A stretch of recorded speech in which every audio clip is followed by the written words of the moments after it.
Here's 3 tips to declutter your kitchen and keep it clutter-free forever. If you're just finding me here, I share lots of help on decluttering your home, your time, and your life. So make sure to save this video so you can review it again. Hey everyone, so today I want to share my best tricks for organizing and decluttering one of the main rooms in everyone's house, the kitchen. Here's tip number 1, throw away expired food. We're going to start with something really easy. Letting go of your mom's china might be difficult, even if you don't like the pattern. But throwing away a crusty jar of mayonnaise that looks like a science project gone horribly wrong, that's a no-brainer. So let's go through the fridge and the pantry and toss anything that's past its best by date. You can also look for sauces and condiments that have not only separated, but have also now changed texture or sprouted mold. It happens. Tip number 2, group like with like.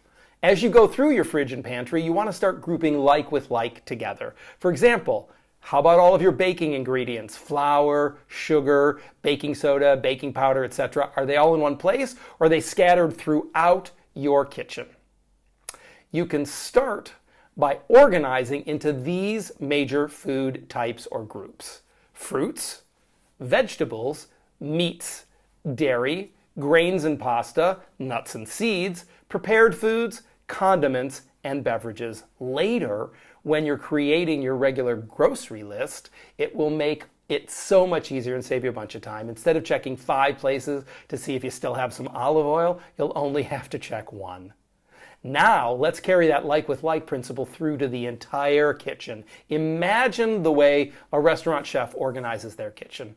They're not making a salad next to the person who's dishing up your dessert, right? So let's use the same principles on a smaller scale in your own kitchen. It will make preparing and serving meals so much easier.